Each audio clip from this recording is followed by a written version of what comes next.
बच्चों, आपनो गुरुकुल में आप सभी का बहुत बहुत स्वागत है। आज की वीडियो में हम बात करेंगे कक्षा 8 का पहला चैप्टर है जिसका नाम है कि फसल उत्पादन एवं प्रबंधन।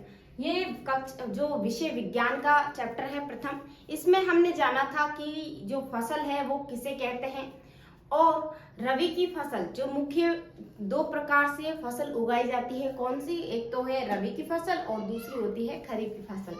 और ये कब बोई जाती है, कब काटी जाती है और इसके अंतर्गत कौन कौन सी फसल होती है, इसके बारे में हम इस वीडियो में, इससे पहले वाली वीडियो में जाना था। अब हम नेक्स्ट आगे चलते हैं और जानते हैं कि जो किसान है वो फसल किन पद्धतियों के आधार पर उगाते हैं। ठीक है, यानी फसल तैयार किस प्रकार की जाती है। जो अनाज है, अनाज कैसी फसल है, तो अनाज जिससे हमारा पेट भरता है, तो वो अन्न और जो अनाज है तो उसे वर्षा ऋतु में ही क्यों बोया जाता है, शीत ऋतु में ही क्यों बोया जाता है। देखिए, शीत ऋतु में बोने का कारण यह है कि जो अनाज है उसको क्या है, बहुत ज्यादा पानी की आवश्यकता होती है, इसीलिए इसे वर्षा ऋतु में इसको बोया जाता है। ठीक है, तो इसलिए क्योंकि इसमें पानी की मात्रा की अधिक आवश्यकता होती है। तो आगे जानते हैं कि जो फसल उत्पादन के लिए 8 पद्धतियों से किसान को गुजरना पड़ता है, वो 8 पद्धतियां कौन कौन सी हैं। सबसे पहले यहाँ पर देखते हैं, इन पद्धतियों के बारे में हम बात करेंगे, यानी फसल पद्धतियां। देखिए, फसल पद्धतियों में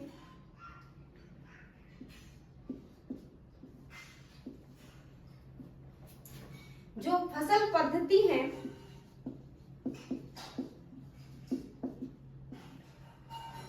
पद्धतियां, ठीक है, इसमें हमें 8 पद्धतियों से किसान गुजरता है। अब वो कौन कौन सी 8 पद्धतियां हैं उसके नाम जान लेते हैं, फिर उनके बारे में हम डिटेल से जानेंगे।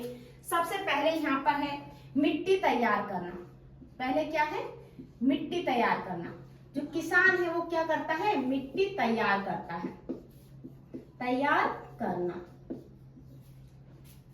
और दूसरा है यहाँ पर वो क्या है, बुआई करना। मिट्टी जब तैयार हो जाती है तो क्या होता है, बुआई करते हैं।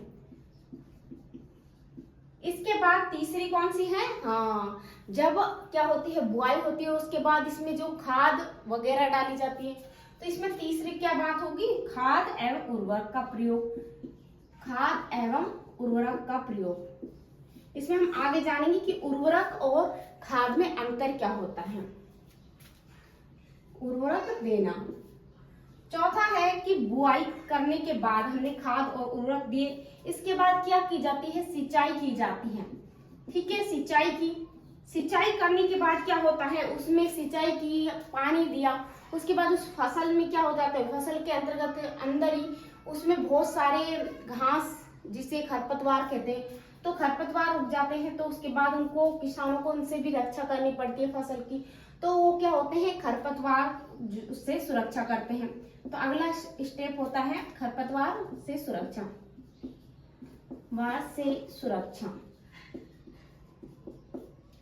अगला है, छठा है, क्या होता है, जब खरपतवार से सुरक्षा हो जाती है, सब पद्धति हो जाती है, उसके बाद फसल तैयार हो जाती है।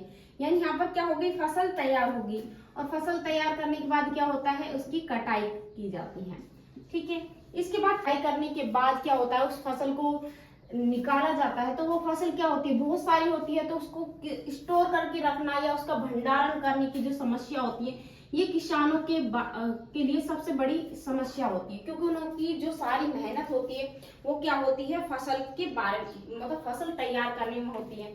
और अक्सर ये होता है कि उनकी फसलों में क्या लग जाते हैं, बहुत सारे कीड़े हैं या सिरोली वगैरह हैं, तो इसके कारण वो क्या करते हैं, उसका प्रबंधन करते हैं। और प्रबंधन किस प्रकार करते हैं, वो करते हैं उसका, जैसे कि साल भर जो अपना अन्न जो खाना होता है उसको रख लेते हैं, 2-4 बोरी, जैसे अपने सदस्यों के हिसाब से, घर में कितने मेंबर हैं तो उसके हिसाब से वो अनाज रख लेते हैं, साल भर का स्टॉक कर लेते हैं। उसके बाद जो बचता है उसे क्या कहते हैं, मंडियों में, बाजारों में जाकर बेच देते हैं, अनाज मंडी में जाके। तो इस तरीके से क्या होता है, वो अनाज हम तक भी पहुंचता है। तो ये जो पूरी पद्धति है वो है फसल तैयार करने के लिए। ये नहीं कि आज लगाई फसल और कल उग गई, ऐसा थोड़ी होता है, नहीं होता ना। क्या इसमें किसान की बहुत मेहनत जुड़ी होती है। कैसे, सबसे पहले वो क्या करता है, मिट्टी तैयार करता है, ठीक है, फिर बुआई करता है, बोता है, फिर किस चीज के बीज बोने हैं अच्छी गुणवत्ता, और फिर खाद उर्वरक, सिंचाई, खरपतवार से सुरक्षा, कटाई और भंडारण। तो पहले जानते हैं कि मिट्टी तैयार करना। ठीक है, तो बाकी सब मिटा देते हैं, बस मिट्टी तैयार करने वाली इस चीज को रखते हैं और बताते हैं कि मिट्टी कैसे तैयार की। तो ये मिट्टी तैयार करना यानी क्या होता है, खेत जोतना। क्या होता है, खेत जोतना। मिट्टी तैयार करने में हमने क्या किया, खेत जोते। खेत जोतने में क्या होता है, आप हल वगैरह से खेत जोतते हो। ठीक है, जो ट्रैक्टर होते हैं उसके माध्यम से, पहले नहीं थे तो वो जो हल आता था वो लकड़ी का आता था। ठीक है, उसके द्वारा भी कुदाली से, हल से खेत जोते जाते थे। तो यहाँ पर देखिए जो फसल है उसमें अच्छे से जो जड़ है, जिस चीज का हम फसल उगा रहे हैं उसकी जड़ अच्छे से जमीन के अंदर तक जाए, तो इसके लिए चाहिए कि जो मिट्टी होती है वो क्या हो, अंदर तक गहरी हो। ठीक है, उभरी हुई हो, ऐसे पोली हो, तो अच्छे से जड़ जा पाए। तो इसके लिए खेत जोता जाता है, वो भी अच्छे से। और उस जो हल जोतने से क्या होता है कि जो न्यार होता है, खरपतवार होता है, वो भी धीरे धीरे निकल आता है। यानी एक तरह से खरपतवार को भी हटाया जाता है, कूड़ जो पन्नी होती है या तो वो भी हल के साथ आ जाती है। एक तरह से हमारी मिट्टी साफ भी हो जाती है और जो मिट्टी में जो और पोली भी हो जाती है। यानी हमने अच्छे से क्या की, खेत की जो मिट्टी तैयार कर ली फसल उगाने के लिए। और इसमें जो होते हैं, जिसके आप जानते होंगे केचुए। ठीक है, मिट्टी में क्या होते हैं, केचुए होते हैं। और केचुए क्या कहते हैं, किसानों का मित्र कहा जाता है, दोस्त कहा जाता है, क्योंकि ये जो फसल उत्पादन में वृद्धि में क्या होते हैं, सहायक होते हैं। ठीक है, अच्छी गुणवत्ता, जैसे जो मिट्टी में उर्वरता बनाए रखते हैं, इसलिए उन्हें किसानों का मित्र कहा जाता है। अब यहाँ पर हम जानते हैं कि जुताई की परिभाषा लिख लो, क्योंकि भाई मिट्टी तैयार करने का आशय ही होता है कि जुताई की गई है खेत में। ठीक है, तो इसमें है मिट्टी को उलटने,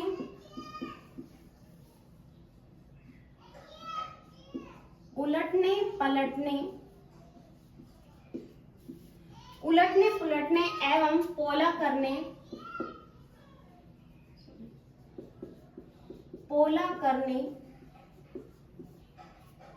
की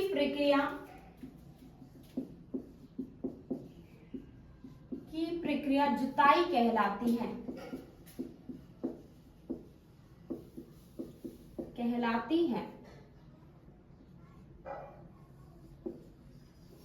ठीक है, तो ये तो बात होगी मिट्टी तैयार करने की। मिट्टी किस प्रकार तैयार की, मिट्टी को हमने क्या किया, जुताई करवाई, तो उसके कारण मिट्टी उलटना पुलटने का कार्य हुआ और मिट्टी पोला हुई। ठीक है, और इसमें क्या होता है, जब मिट्टी क्या होती है, सूखी होती है, तो उसको उलटते पलटते हैं तो क्या हो जाता है, बहुत सारे ढीम वगैरह हो जाते हैं, यानी कि क्या कहते हैं, बड़े बड़े ढेले हो जाते हैं। ठीक है, उन ढेलों को फोड़ने का कार्य किया जाता है। ठीक है, और फोड़ने के लिए क्या होता है, उसमें एक समतल, एक पट्टा होता है बड़ा, तो उस पर चलाया जाता है खेत में, तो उससे क्या हो जाता है, जो मिट्टी होती है वो समतल होती है। ठीक है, इसके बाद हम जानते हैं कि उसमें जो हल होता है, जिसके कारण ये जुताई हुई, तो वो कैसा होता है, लोह का होता है। ठीक है, और पहले जो हल होते थे, पहले जो क्या होते थे, हल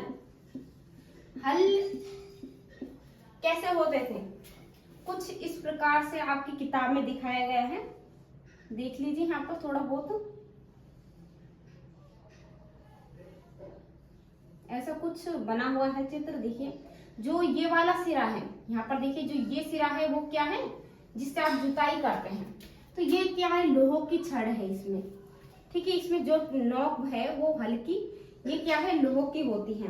ठीक है, इसलिए इस लोह की मजबूत त्रिकोणीय पट्टी कहा जाता है। ठीक है, ये लोह की होती है, जिसके से क्या हो जाती है, कृषि की जाती है, और इसको कहा जाता है फाल। ठीक है, इसको फाल कहते हैं।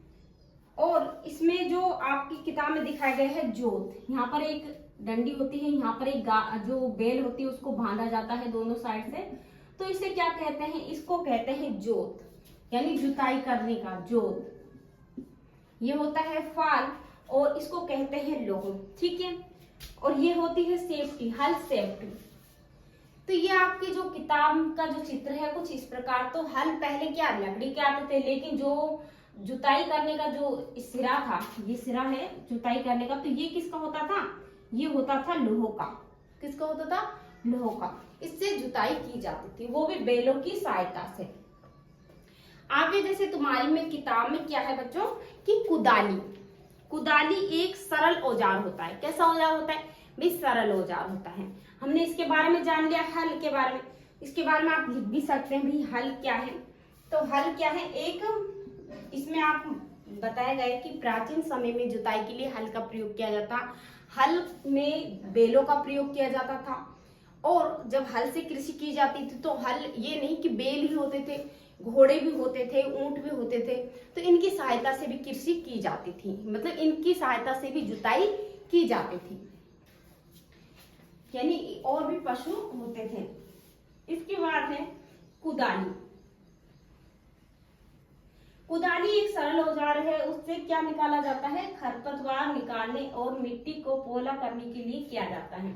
यानी जो कुदाली होती थी उसमें क्या किया जाता था, एक जो सरल औजार था उससे खरपतवार निकाले जाते थे। खेत में क्या थे, खरपतवार थे। इससे तो जोता जाता था खेत में, लेकिन जो घास को निकालने का कार्य करते थे, खरपतवार को निकालने का कार्य कौन करता था, कुदाली के द्वारा किया जाता था, ठीक है। और वो भी ऐसी लकड़ी की बनी होती थी, जैसे कि यहाँ पर क्या है, लकड़ी के है और ये लकड़ी का पकड़ने का है। तो बाकी ये क्या जो सिरा है वो क्या है, ये कुदाली है। तो इस तरीके से इससे क्या करते थे, वो खरपतवार को निकाला जाता था। आगे देखते हैं, जैसे कि इसमें कुदाली का जो चित्र है वो दिखाया गया है। इसमें एक ब्लेड दिखाई दी है, ठीक है। एक बड़ी सी ब्लेड है, यहाँ पर देखिए आप, इस तरीके से चित्र दिखाया गया है, ठीक है। एक लंबी छड़ सी है और जो एक ब्लेड है इस तरीके से, ये तो ये क्या है, मुड़ी हुई ब्लेड है, ठीक है। मुड़ी प्लेट जिसकी सहायता से क्या किया जाता था, जो खरपतवार को निकाला जाता था, इसे कहते हैं कुदाली, ठीक है। और इसे यहाँ से पकड़ा जाता था, तो ये पकड़ने के लिए यहाँ पर, ठीक है, पकड़ा यहाँ से जाता था, इससे किया जाता था, ये मुड़ी प्लेट है। तो बच्चों यहाँ तक हमारा समझ में आ गया होगा। आप इसे आगे जाने की कल्टीवेटर, आपके यहाँ तक समझ में आया। तो आप जानते हैं कल्टीवेटर किसे कहते हैं। देखिए भाई, पहले इसकी इस तरीके से जुताई होती थी, अब होती है ऐसे नहीं होती। पहले इससे होती थी, अब किससे होती है, ट्रैक्टरों के माध्यम से होती है। और ट्रैक्टरों के जो ट्रैक्टर होते हैं उनके पीछे क्या लगे होते हैं, उनके पीछे जो हल लगे होते हैं उन्हें बच्चों कहते हैं कल्टीवेटर, ठीक है। उन्हें क्या कहते हैं, कल्टीवेटर कहते हैं। जो कल्टीवेटर है, अब उससे क्या हो रहा है भाई, श्रम बच रहा है, समय बच रहा है।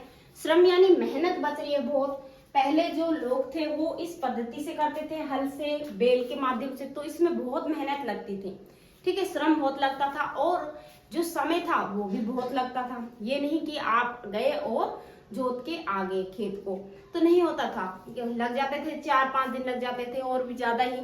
तो उसके हिसाब से ये जुताई होती थी। लेकिन अब क्या होता है भाई, ट्रैक्टर में तेल डलवाया, आधे 1 घंटे के बाद या 2 घंटे में खेत पूरा जुत जाता है, तो जोता जाता है। तो इस तरीके से श्रम और क्या बची, समय, दोनों ही की बचत होती है। तो जो हमारी आगे की है कल्टीवेटर में, आप इतना ही याद करो कि अब क्या हो गया है कि समय और श्रम बचा है, किसके कारण, कल्टीवेटर कारण। ट्रकों में जो कल्टीवेटर लगा होता है उसके माध्यम से समय की बचत हुई है, ठीक है, या जल्दी जुताई हो जाती है, ठीक है बच्चों। आगे जानते हैं, ये हमारा पहला हो गया, इसमें हमने जाना कि मिट्टी तैयार करना, ठीक है। और दूसरा क्या था, बुआई करना। दूसरा स्टेप, आपने मिट्टी तैयार कर ली अच्छे से, बढ़िया तरीके से। तो अब क्या करेंगे, जुताई हो गई, अब होती है बुआई की बारी। यहाँ पर लिख देते हैं बुआई। ये कौन सा स्टेप है, दूसरा, ठीक है, ये दूसरा स्टेप है। इसमें जब आप जाते हो, सबसे पहले ये जानना होता है कि हम फसल किस चीज की बो रहे हैं, किस ऋतु में, उसके दोबारा ही बोई जाती है, ऐसे नहीं कि आपने अलग। तो इसके ध्यान रखते हुए कि हाँ शीत ऋतु में ये फसल बोई जाती है और हमें ये वाली बोनी है, तो आप क्या जाते हो, फिर बाजार जाते हो। बाजार जाने के बाद क्या होता है, किसान जाते हैं बाजार और वहां से अच्छी गुणवत्ता वाले बीज लाने की कोशिश करते हैं। अच्छी गुणवत्ता वाले साफ सुथरे बीज। भाई अच्छी अगर पैदावार चाहिए, फसल की अच्छी पैदावार हो, अन्न अधिक हो, तो हम क्या करते हैं, अच्छी जो किसान होते हैं वो बाजार जाते हैं और अच्छी गुणवत्ता वाले बीज लेकर आते हैं। अच्छी गुणवत्ता वाले बीज कैसे पहचानेंगे, भाई बाहर से दिख रहे हैं तो हम क्या कहेंगे, अच्छे नहीं है तो दूसरे दे दो, साफ सुथरे दिखने चाहिए बाहर से, पर अंदर से खराब हो तो, जैसे कि जब हमें जांचना हो कि अन्न खराब है जिसे हम बो रहे हैं जो बीज, तो क्या करते हैं, पानी का पतीला लिया जाता है या कुछ पराती में आप पानी लीजिए और लेने के बाद उसमें जो बीज आप लेके आए हैं अनाज के, उसमें डाल दीजिए। अगर जो बीज हैं वो अगर नीचे बैठ जाते हैं सभी, ठीक है, तो वो क्या है, वो अच्छी गुणवत्ता वाले बीज कहे जाते हैं। अगर वो क्या होते हैं, ऊपर पानी में तैरने लगते हैं, तो आप समझ जाइए कि वो जो अन्न है, वो बीज हैं, वो क्या हो गए हैं, पोले हो गए हैं। तो आप अगर इन्हें बो भी देते हैं तो फसल आपकी अच्छी नहीं होगी। तो इस तरीके से भी जांच की जाती है, किसकी, फसल की। तो इस तरीके से किसकी बीजों की जो गुणवत्ता है उसकी जांच की गई, ठीक है। यानी जो महत्वपूर्ण चरण है, ठीक है, फसल उत्पादन का महत्वपूर्ण चरण माना जाता है, महत्वपूर्ण चरण है, क्या है चरण, बुआई करना, ठीक है। और बुआई के लिए सबसे अच्छी गुणवत्ता वाले बीज, यानी दूसरा क्या है कि बोने के लिए या बोने से पहले अच्छी गुणवत्ता वाले बीज, अच्छी गुणवत्ता वाले बीज, अच्छी गुणवत्ता वाले स्वस्थ बीजों का चयन करना, यानी चुनना। आपको फसल बोते हैं उससे पहले क्या करेंगे, अच्छी गुणवत्ता वाले और स्वस्थ, ठीक है, साफ सुथरे अच्छे दिखने वाले और स्वस्थ, यानी अंदर से भी पोले ना हो, ठीक है, ऐसे बीजों का चयन करेंगे, चुनेंगे। फिर तीसरा क्या होता है, इसमें होगा कि अधिक उपज। हम जाते हैं तो भाई ऐसे बीज दिखाओ जिसमें अधिक पैदावार हो, तो किस बात का ध्यान रखेंगे, अधिक उपज, अधिक उपज देने वाले बीजों को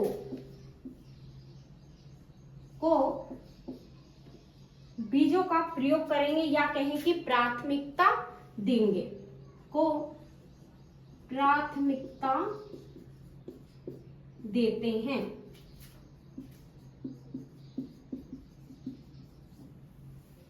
ठीक है। तो ये क्या हो गया आपका बीजों, मतलब बुआई के बाद जो दूसरा स्टेप था कृषि पद्धति का, वो था बुआई करना। उसमें हमने जाना फसल उत्पादन का महत्वपूर्ण चरण है, महत्वपूर्ण चरण है। अगर ये आपने अच्छा चुना तो पैदावार इस पर ही निर्भर करती है। और बोने से पहले अच्छी गुणवत्ता वाले बीजों का चयन करना और अधिक उपज देने वाले बीजों को प्राथमिकता, ठीक है, अधिक उपज हो, अच्छी गुणवत्ता वाले हो, और सबसे महत्वपूर्ण चरण यही है,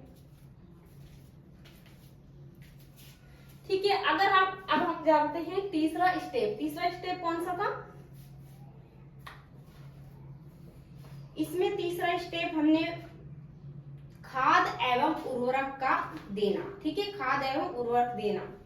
तो इसमें हम इतना और जान लेते हैं कि भाई बुआई जब की जाती है तो जो खेत में बुआई किस प्रकार से की जाती है।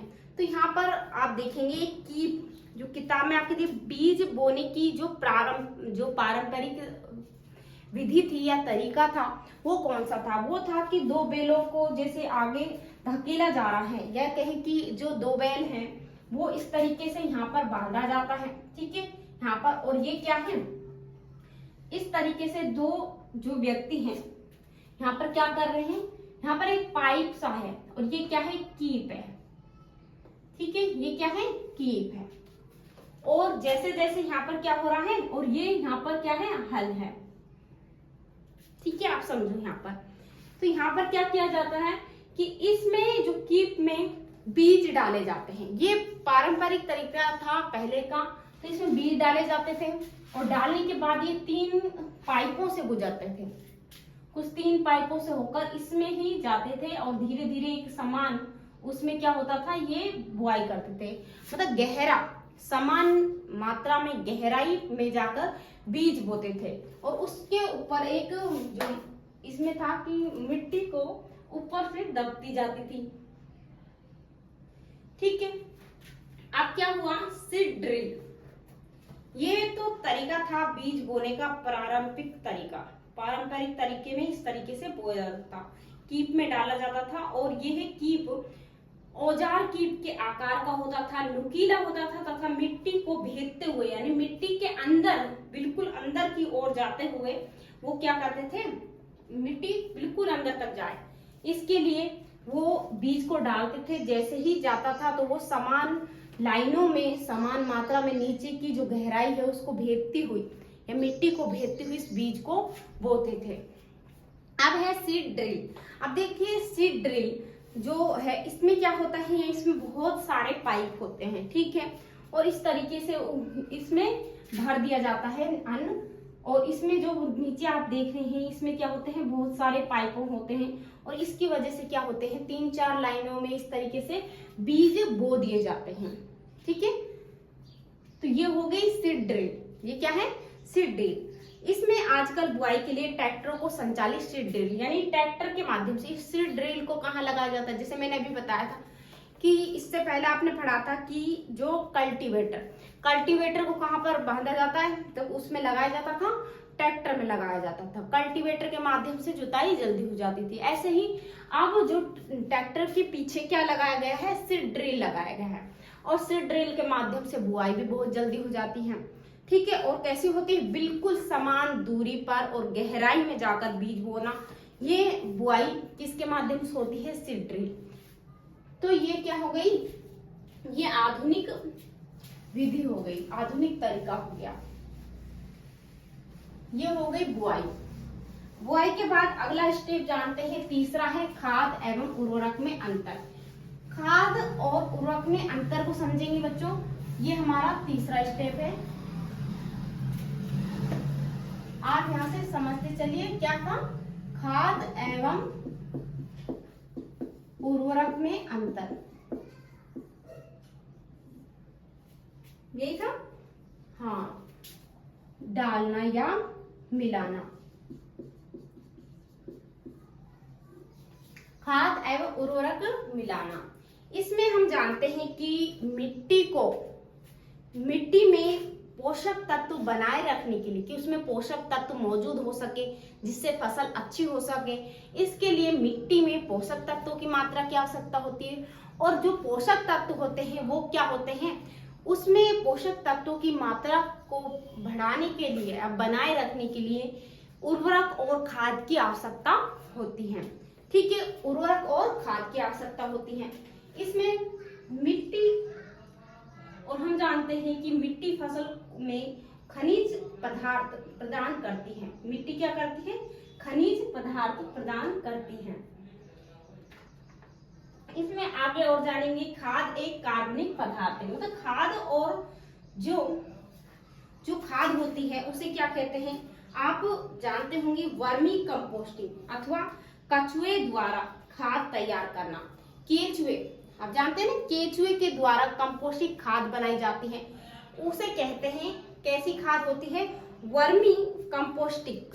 ये केचुए द्वारा बनाई जाती है, इसे जिसे केचुए को किसानों का मित्र कहता है। ये जो मिट्टी में पोषक तत्व बनाए रखती है, ठीक है। इसमें हमने जान लिया यहाँ तक। आगे जानते हैं कि हम जानते हैं कि उर्वरक क्या होते हैं, ये जो फैक्ट्रियों में तैयार किए जाते हैं, ठीक है। फैक्ट्रियों में तैयार किए जाते हैं। यूरिया है, सल्फर है, यूरिया, फास्फोरस, पोटेशियम और एनपीके यानी नाइट्रोजन, एन से नाइट्रोजन, पी से फास्फोरस, के से पोटेशियम, ये सभी क्या है, उर्वरक है। ठीक है, ये सभी क्या है, जिनके नाम बताए हैं, ये सभी क्या है, एनपीके। ठीक है, ये क्या है, ये जो उर्वरक कहलाते हैं। ठीक है, ये भी मिट्टी में पोषक तत्व या फसल की वृद्धि के लिए सहायक होते हैं। आगे है कि उर्वरक और खाद में अंतर। अब हमने यहाँ जान लिया भाई, ये जो केचुए से जो खाद बनती है उसे हम खाद कहते हैं। ठीक है, और जो फैक्ट्रियों में बनाई जाती है जिसे हम पोटेशियम, यूरिया और फास्फोरस, पोटेशियम कहते हैं। ठीक है, ये क्या होती हैं, उर्वरक होते हैं। तो यहाँ तक जानने के बाद अब हम जानते हैं कि इन दोनों में अंतर क्या होता है भाई, खाद किसे कहते हैं और उर्वरक किसे कहते हैं। ठीक है, अब इसमें देखिए उर्वरक, जो उर्वरक होते हैं और खाद, तो इस तरीके से हम इसमें एक डायग्राम सा बना लेते हैं जिसमें समझने के लिए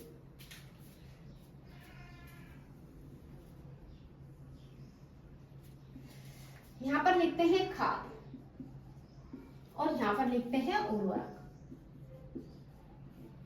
ठीक है बच्चों, इसमें हम जानेंगे कि खाद यानी जो प्राकृतिक पदार्थों से बनाई जाती है, ठीक है, उसे कहते हैं खाद। प्राकृतिक पदार्थों से बनाई जाती है यानी प्रकृति पदार्थ है, तो इसे कहते हैं प्राकृतिक। यहाँ पर देखिए, यहाँ पर कहेंगे खाद को प्राकृतिक पदार्थ। खाद, यहाँ पहला पॉइंट डाल के लिखेंगे, खाद एक प्राकृतिक पदार्थ, प्राकृतिक पदार्थ है जो गोबर एवं पौधों के अवशेष के विघटन से प्राप्त होती है।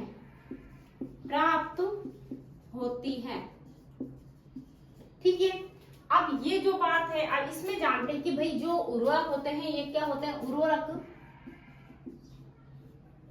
कृत्रिम होते हैं, या कहें कि जो उर्वरक है एक मानव के द्वारा निर्मित किए जाते हैं।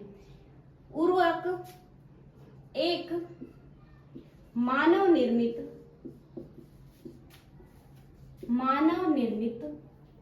लवण है। ठीक है, यानी हम ये भी कह सकते हैं खाद क्या है, प्राकृतिक है, और उर्वरक क्या है, कृत्रिम है, यानी मानव के द्वारा बनाया गया उसे कहते हैं कृत्रिम। कोई भी वस्तु होती है जो मानव के द्वारा बनाई जाती है, हम कह देते हैं कि ये क्या है, कृत्रिम वस्तु है। कैसी वस्तु है, कृत्रिम वस्तु है। ऐसे ही उर्वरक होते हैं, जो उर्वरक भी किसके द्वारा बनाए जाते हैं, ये बनाए जाते हैं मानव के द्वारा। यानी हम कहेंगे कि उर्वरक कैसी खाद है, ये कृत्रिम है, जबकि खाद क्या है, ये प्राकृतिक है, प्रकृति द्वारा प्रदत्त है। कैसे कि जो भाई गाय का गोबर है, तो गाय का गोबर क्या है, प्राकृतिक है। पौधे हैं, ठीक है, और उनके अवशेष वो क्या होते हैं, जैसे कि पौधे हैं वो सड़ गल जाते हैं, तो वो क्या हो जाते हैं, वो खाद में बदल जाते हैं। ऐसे गोबर है, तो ये क्या हो गई, ये प्राकृतिक खाद हो गई, और ये क्या हो गई, अप्राकृतिक। ठीक है, या कृत्रिम। आगे जानते हैं, खाद खेतों में बनाई जा सकती है। खाद खेतों में बनाई जा सकती है, अगर आप वहां पर डालेंगे तो खाद क्या होती है, खाद खेतों में बनाई जा सकती है।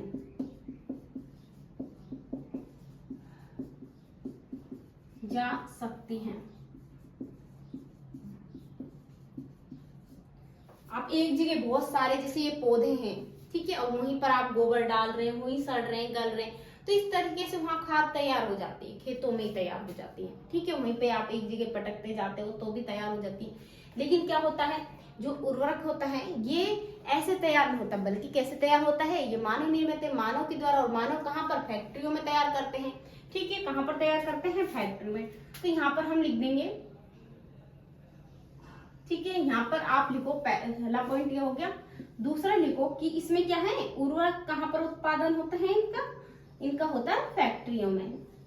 उर्वरक का उत्पादन फैक्ट्रियों में होता है। ठीक है, अब इसमें भाई ये फैक्ट्रियों में तैयार होते हैं तो इसमें ह्यूमंस की मात्रा नहीं होगी। क्या नहीं होगी? ह्यूमंस की मात्रा प्राप्त नहीं होती है, जबकि इसमें क्या है, प्राकृतिक है, तो प्राकृतिक में ह्यूमंस की मात्रा होती है। ठीक है, क्योंकि ये सड़े गले पदार्थ और जीवों के गोबर से बना होता है, इसलिए इसमें ह्यूमंस की मात्रा होती है इसमें। और खाद में मिट्टी को ह्यूमंस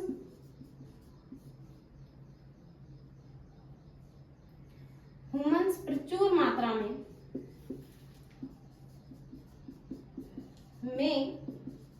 प्राप्त होती हैं। ठीक है, इसमें बहुत सारे छोटे छोटे ऐसे जीव होते हैं, है ना, तो वो क्या हो जाते हैं, वो सड़ गल जाते हैं, मर जाते हैं, इसी में गोबर में होते हैं ना, तो उसके कारण क्या होता है, खाद में ह्यूमंस की मात्रा होती है। ठीक है, जबकि इसमें ऐसा कुछ नहीं होता है, इसमें क्या फैक्ट्रियों में तैयार की जाती है, तो इसमें ह्यूमंस की मात्रा प्राप्त नहीं होती है। ठीक है, इसमें उर्वरक से को ह्यूमंस की मात्रा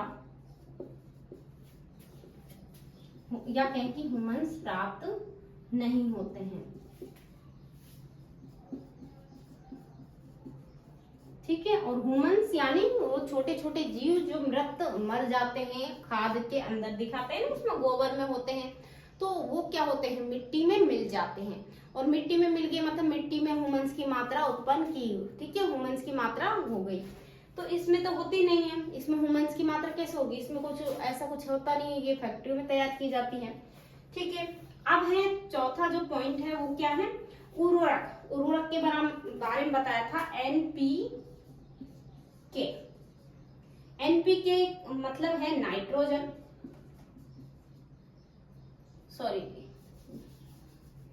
इसमें लिख लो आपकी जो पोषक तत्व है, यहाँ पर आप ये भी लिख सकते हो भाई गोबर के द्वारा, गोबर यानी हमको यहाँ पर बता देंगे कि भाई खाद का अर्थ क्या होता है। भाई जी खाद यानी गोबर है, पेड़ पौधे हैं, ठीक है, सड़े वाले पेड़ पौधों, या कहें कि खाद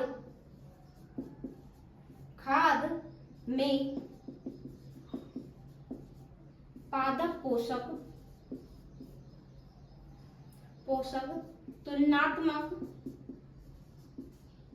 तुलनात्मक रूप से कम होते हैं। यहाँ पर लिखो आप चौथा NPK यानी इसमें N से हो गया भी नाइट्रोजन, ये उर्वरक के नाम है, नाइट्रोजन है, फास्फोरस है, एवं फास्फोरस तथा पोटेशियम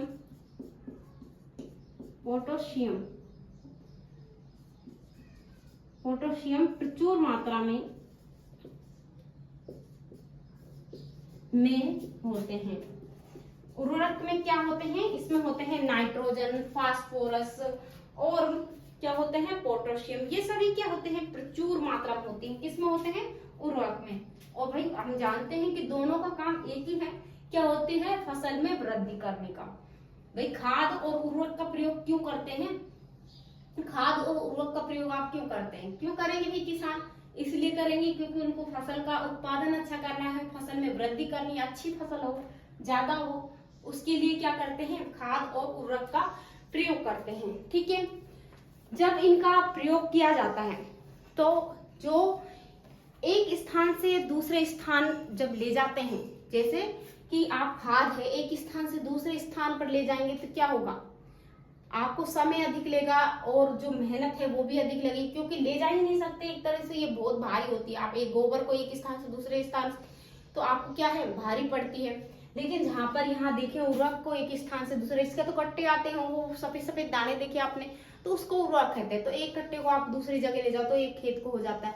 तो ये क्या होते हैं, ये सस्ती पड़ती, लेकिन जो हल्की पड़ती है, ठीक है, हल्की पड़ती है। अगर और बात करें कि सस्ती और महंगी की, तो भाई सस्ती तो यही पड़ती है खाद, भाई गाय भैंस गोबर की इससे बनाते हो तो क्या होता है, सस्ती पड़ती है। गांव में अक्सर भाई गाय गोबर करती रहती है तो भाई उससे बनता है, और जो पेड़ पौधे हैं उनसे सड़े गले से क्या बन जाता है भाई, खाद बन जाती है। खाद सस्ती होती है। लेकिन जो उर्वरक होते हैं ये क्या होते हैं, ये कीमत में महंगे पड़ते हैं, ठीक है। और दोनों का ही काम है फसल का उत्पादन बढ़ाना, ठीक है। लेकिन क्या होता है कि जो उर्वरक और ये होते हैं तो इसमें खाद से जो मिट्टी है उसको नुकसान नहीं पहुंचता है, ठीक है। उसमें क्या होता है, मिट्टी को नुकसान नहीं पहुंचता है, लेकिन जो उर्वरक होते हैं इससे मिट्टी को नुकसान पहुंचता है, ठीक है। तो ये बात हमने कर ली कि भाई खाद और उर्वरक में अंतर। सभी बच्चों को अच्छे से समझ में आया, ठीक है। एक बार रिवीजन कर लेते हैं। भाई खाद एक प्राकृतिक पदार्थ है, गोबर और पौधों के अवशेष से विघटन से, यानी उसके जो अवशेष है वो विघटित हो जाते हैं, ठीक है, वो धीरे धीरे सड़ गल जाते हैं तो उसके कारण से खाद बनती है, ठीक है। और यहाँ पर क्या है, उर्वरक एक मानव निर्मित है। भाई मानव जो तैयार करेगा, और मानव कैसे तैयार करेगा, फैक्ट्री में तैयार करेगा, वो भी क्या है, उर्वरक को, ठीक है। इसमें हमने खाद खेतों में बनाई जा सकती है। और तीसरा है, खाद में मिट्टी को ह्यूमन्स प्रचुर मात्रा में होते हैं। भाई गोबर में छोटे छोटे जीव होते हैं, आप जाने सैकड़ों हजारों जीव होते हैं, तो वो छोटे छोटे क्या होते हैं, वो ह्यूमन्स है, मिट्टी में मिल जाते हैं तो ह्यूमन्स की मात्रा होगी। लेकिन यहाँ पर क्या होता है, ऐसा कुछ नहीं होता, तो यहाँ फैक्ट्री में तैयार की जाती है तो इसमें ह्यूमन्स की प्राप्त नहीं होता है, ठीक है, उर्वरक में। और ये क्या होती है, महंगी पड़ती है। महंगी उर्वरक जो महंगा पड़ता है और खाद सस्ती पड़ती है। और एनपीके यानी नाइट्रोजन फास्फोरस पोटेशियम ये क्या है, प्रचुर मात्रा में उर्वरक में मौजूद होते हैं, और ये क्या होती है, महंगी पड़ती है। तो ये क्या है, उर्वरक के उदाहरण हैं। तो हमने सब कुछ जान लिया। खाद जो उसमें क्या है, गोबर है, पोषक पदार्थों से या कहें कि पेड़ पौधों के विघटन से जो खाद तैयार की जाती है। तो हमने ये पॉइंट भी अच्छे से याद कर लिया। कौन सा पॉइंट है, ये तीसरा पॉइंट है, खाद एवं उर्वरक मिलाना, ठीक है। किसान का तीसरा स्टेप होता है कि वो क्या करता है, आप भाई फसल जो बीज बो दिए उसके बाद हम क्या करते हैं, जो किसान है खाद और उर्वरक डालते हैं। आगे चलते हैं। इसमें है खाद के लाभ। भाई अगर खाद के और लाभ अगर हम जाने तो इसमें जो भुरभुरी जो सरंध्र यानी वो जो छिद्र होते हैं उसके कारण डाल देते हैं, भाई अच्छी गुणवत्ता वाली फसल उगे। तो उसके बाद क्या होता है, अगला स्टेप है हमारा चौथा है, वो कौन सा है, सिंचाई। भाई खाद डालते ही क्या करते हैं, इसके बाद करते हैं हम सिंचाई, क्योंकि खाद के बाद डालना होता है जल, पौधों को क्या देना होता है, जल देना होता है, ठीक है। और ये हमारा चौथा स्टेप है। और इन 8 स्टेपों को आप अच्छे से याद कर लें और ऐसे समझ के याद करेंगे जैसे कि किसान किस प्रकार से याद रखता है, उसी प्रकार से आप स्टेप बाय स्टेप रखेंगे तो आपको भी याद हो जाएंगे। तो ये क्या है, चौथा है, वो है सिंचाई। क्या है, सिंचाई। बच्चों इसमें हम सिंचाई के अर्थ जानते हैं कि जीवित रहने के लिए अगर प्रत्येक जीव और मछली या कहें कि सभी को, मनुष्य हो जाए, उसको जल की आवश्यकता होती है। पौधे के वृद्धि एवं परिवर्धन के लिए भी जल का विशेष महत्व है। और जो अगर हम बात करें कि पौधे कैसे लेते हैं जल, तो बच्चों पौधे जो जड़ों से जल को अवशोषित करते हैं। भाई यहाँ पर एक पौधा है और पौधे में आप क्या कर रहे हैं, भाई जल दे रहे हैं, तो वो जल ही क्या करता है, वो जल जो मिट्टी में हो जाता है, अब्जॉर्ब हो जाता है, तो उससे क्या करता है, तो वो जो जड़ है वो अवशोषित करती हैं, जल को निकालती हैं, और वो क्या करती हैं, उसके बाद ही क्या होते हैं, पौधों में वृद्धि होती है, ठीक है। तो ये तो बात हो गई जैसे कि हमने यहाँ पर बात की कि उर्वरक अवशोषित कर लेते हैं, ठीक है। वो उर्वरक को जो उर्वरक डाले गए हैं तो उर्वरक का काम भी क्या होता है, अवशोषण होता है, वो भी क्या करते हैं, जल को अवशोषित कर लेते हैं। और 90% जल होता है, जल की आवश्यकता जो पौधे होते हैं उनमें लगभग कितना प्रतिशत जल होता है, तो 90% जल होता है। जल में घुले हुए प्राकृतिक स्थानांतरण पौधे के लिए प्रत्येक भाग में या कहें कि फसल की पाल एवं गर्म हवा से रक्षा करना। इन हर स्थिति से जो रक्षा करता है वो क्या होता है, वो जल के द्वारा ही कर सकता है। और जल किसमें होता है, जड़ों से वो ऑब्जर्व करता है, अवशोषित करता है। निश्चित अंतराल में खेत में जल देना। अब हम जानते हैं सिंचाई में सिंचाई की परिभाषा, रोज रोज जाओ खेतों पर क्या दे के आ जाओ, वही जल दे आओ, उसको सिंचाई किया करके आना। ठीक है, पौधों को पानी देना यानी सिंचाई करके आना। तो आप रोज रोज करके आते नहीं, उनका एक नियमित अंतराल होता है। ठीक है, यानी उनका एक समय होता है।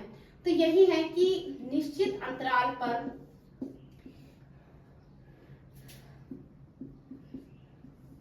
निश्चित अंतराल पर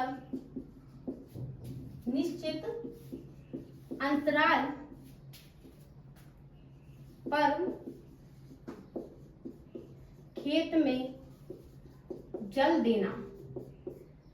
ठीक है, एक निश्चित अंतराल में खेत में जल देना क्या कहलाता है, सिंचाई कहलाता है। सिंचाई कहलाता है।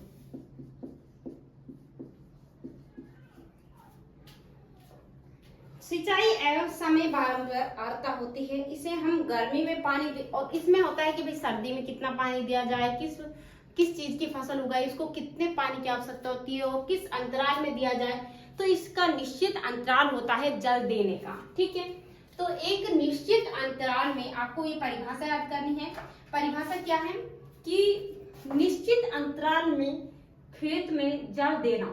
ठीक है, निश्चित अंतराल यानी एक समय सीमा होती है, समय होता है, उसके अनुसार ही क्या होता है, खेत में जल देना होता है, उसे कहते हैं सिंचाई। और ये कब देते हैं सिंचाई, कब करते हैं भाई, आपने उर्वरक डाले, खाद डाली, तो उर्वरक खाद डालने के बाद ही क्या की जाती है, सिंचाई की जाती है। अब सिंचाई के जो साधन हैं, सिंचाई किन किन साधनों के द्वारा दी जाती है, भाई किस किस चीज से दी जाती है, भाई नलकूप है, हैंडपंप है, या तालाब है, नहर है, ये सब क्या होते हैं, ये होते हैं स्रोत। ठीक है, या कहें कि सिंचाई के स्रोत, सिंचाई के स्रोत, सिंचाई के स्रोत कुएं, नलकूप, तालाब, झीलें, नदियां, बांध और नहर। ठीक है, बांध और नहर इत्यादि, या कहें ये सभी क्या होते हैं, जल के स्रोत होते हैं। ठीक है, इनके द्वारा क्या की जाती है, ये खेतों में पानी देते हैं। ठीक है, जैसे कि कुएं से पानी दिया, नलकूपों के माध्यम से, तालाब के माध्यम से, झील के माध्यम से, नदियों के माध्यम से, बांध और नहर के माध्यम से, यानी ये सभी क्या माध्यम हैं, स्रोत हैं, किसके, सिंचाई करने के। तो ये सिंचाई करने के क्या हो गए, स्रोत हो गए। इनके माध्यम से फसल की क्या की जाती है, सिंचाई की जाती है।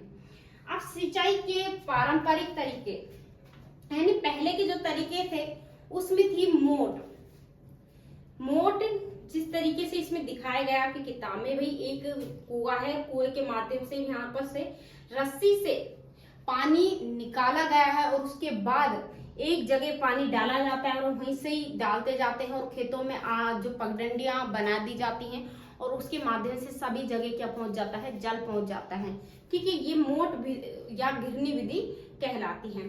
ठीक है, चैन पंप है, चैन पंप ये एक बाल्टी लटका दी जाती है और एक चैन जो बांध दी जाती है उसके माध्यम से खींची जाती है। ठीक है, तो वो अपने आप ही क्या होता है, जैसे बाल्टी ऐसे ऊंधी हुई तो इस तरीके से पूरे खेत में पानी, और फिर से वो बाल्टी नीचे जाती है, कुएं से पानी लाती है, फिर ऊपर आती है, तो इस तरीके से वो पानी जाता है।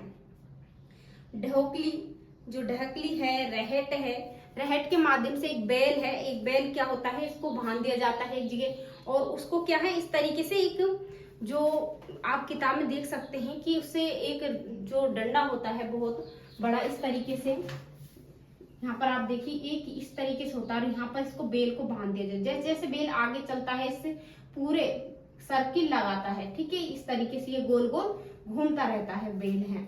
तो क्या होता है, जो क्या कर रहा है, वो वो कर रहा है कि यहाँ पर एक पास में कुआं है और कुएं से जो पानी है उसमें बहुत सारी बाल्टी हैं, यहाँ इस तरीके से लगा दी गई 4-5, ठीक है, रेहेट बोलते हैं उसको। अब ये विधि जो कहलाती है, जैसे ही ये जो बेल है वो इधर से इधर घूमेगा तो ये क्या होंगी, पानी ये चलती जाएंगी, ये बाल्टी पानी भर लाएगी नीचे से, फिर ये ऊपर, फिर ऊपर ऊपर, फिर ये एकदम से यहाँ पर डाल देती है इस जगह पर। डालने के बाद ये पानी जो कहाँ जाता है वो खेतों में जाता है, तो ये क्या होती है, रेहेट कहलाता है, ठीक है, ये रेहेट विधि कहलाती है। ये पारंपरिक तरीके थे, कौन कौन से, वे पारंपरिक तरीकों को निकलो यहाँ पर, पारंपरिक तरीके जो महत्वपूर्ण है वही लिख पा रहे हैं। देखिए मोट यानी घिरनी, पारंपरिक तरीकों के उदाहरण अगर पूछे कि कौन से थे तो मोट था, जिसको हम कहते हैं घिरनी विधि, ठीक है। दूसरी कौन सी थी, चैन, चैन पंप। आगे थे ढेकली, ठीक है, ढेकली, और ढेकली के अलावा क्या थी, रेहेट। रेहेट का बताया 4-5 बाल्टी बांध दी जाती और उसे एक बैल खींचता, ठीक है, जो साइड में, उसके बाद खींचने के बाद वो पानी इस तरीके से खेतों में दिया जाता है, इसे कहते हैं रेहेट विधि। तो ये हो गई पारंपरिक विधि। अब आधुनिक विधि कैसी है, आधुनिक विधि में हम जानते हैं भाई छिड़काव विधि। आधुनिक विधि कौन सी है, छिड़काव विधि। तो यहाँ पर हम इसको मिटाते हैं और इसमें आपकी विधि लिखते हैं भाई, वो है आधुनिक विधि। और हम जानते हैं आधुनिक समय में पानी की बहुत ज्यादा समस्या है, यानी पानी की बहुत ज्यादा, बहुत सी जगह इतने पानी उपलब्ध नहीं है कि वो खेती भी कर सके, ठीक है। तो वो किस प्रकार से खेती करते हैं, फिर भी करते हैं और कैसे करते हैं, वो किस विधि के द्वारा करते हैं, तो वो है आधुनिक विधि, जिसमें है पहला है छिड़काव तंत्र। छिड़काव तंत्र ये कैसी विधि है भाई, आधुनिक विधि है, आधुनिक विधि, आधुनिक विधि। छिड़काव, इसके नाम से आप समझ रहे होंगे थोड़ा बहुत कि क्या होता है, छिड़काव हो रहा है, ठीक है। पास में क्या है, यहाँ पर छिड़काव तंत्र। आप जानते हैं खेतों में जगह जगह इस तरीके से पाइप एक अंतराल पर लगा दिए जाते हैं, ठीक है। ये क्या लगे भाई, खेतों में इस तरीके से दूर दूर एक लगा दिए, और जैसे ही इसमें जैसे पानी आता है, ठीक है, मोटर चालू करते हैं, पानी आता है, क्यों, पानी की समस्या होती है, पानी कम, तो इसमें क्या होता है, इस तरीके से फुहारे से उठने लगते हैं, ठीक है। आप देख रहे हैं इस पानी से इस तरीके से फुहारे निकलेंगे, तो इन सब में इस तरीके से पानी आता है। तो इस तरीके से जो आसपास की जो मिट्टी होती है वो क्या हो जाती है, ऊपर से गीली गीली हो जाती है, क्या हो जाती है, गीली हो जाती है। और यहाँ पर ऐसी ही फसल उगाते हैं जिसमें पानी की कम मात्रा की आवश्यकता हो, ठीक है। तो यहाँ पर बहुत सारे हमने देख रहे हैं कि ये पानी इस तरीके से, और ये क्या है, पाइप है, ठीक है, ये क्या है, पाइप। ये पाइपों के माध्यम से ही यहाँ पर क्या हो रहा है, कृषि की जा रही है। ये छोटे छोटे पंप लगा रखे हैं जगह जगह, और यहाँ से जो पानी होता है वो क्या होता है, आसपास की जगह, जैसे इससे क्या छिड़काव तंत्र हुआ पानी, तो यहाँ से आसपास यहाँ तक का एरिया, और यहाँ से लेके यहाँ तक क्या होता है, इस जो पानी है इस जमीन को, इस मिट्टी को पानी दे देता है ये पंप, ठीक है। तो ये कौन सी विधि हो गई, ये हो गई छिड़काव विधि। इसमें क्या होते हैं, बहुत सारे नल लगाए जाते हैं, और असमतल भूमि के लिए भी इसमें ये वाली विधि इसलिए भी अपनाई जाती है कि बहुत सी जगह क्या होता है, उबड़ खाबड़ होती है, भाई जमीन है, खेती कर रहे हैं, लेकिन खेती में ये थोड़ी सब चीज समतल है, बिल्कुल समतल है।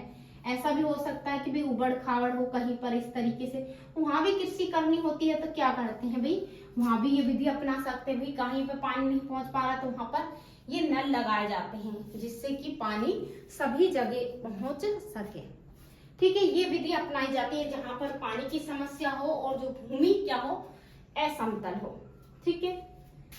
यहाँ पर पानी की कमी और दूसरी भूमि असमतल,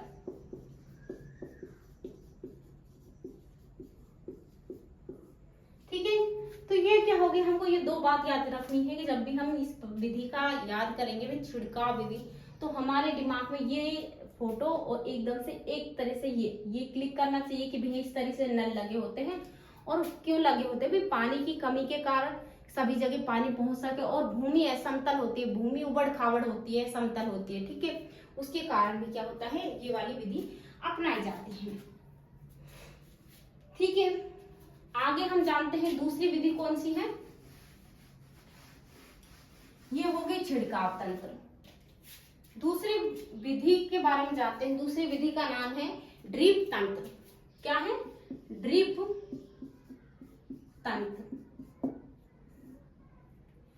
ये दूसरी विधि है। आधुनिक समय में भी यहाँ पर भी ये विधि भी जब अपनाई जाती है जब पानी की समस्या होती है। ठीक है, पानी की जहां समस्या होती है वहीं पर अपनाई जाती है।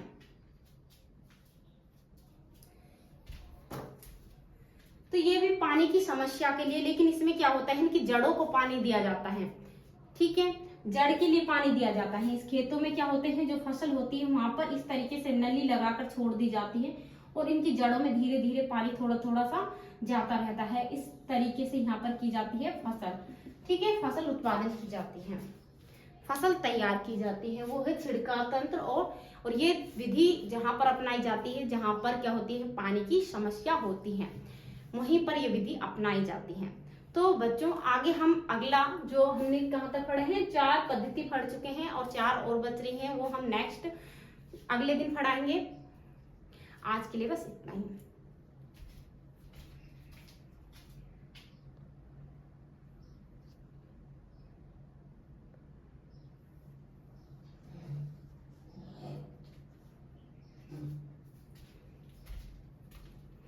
ठीक है, हमने यहाँ पर जान लिया यहाँ पर क्या होता है। छिड़काव तंत्र पानी की कमी और भूमि असमतल के लिए किया जाता है, और छिड़काव तंत्र में यहाँ पर नली के द्वारा इनकी जड़ों को पानी दिया जाता है। इस तरह से यहाँ पर कृषि की जाती है। हमने 4 पद्धतियां पढ़ चुके हैं, तो वो नेक्स्ट दिन अगले दिन, तब तक के लिए आप बस इतना ही याद कर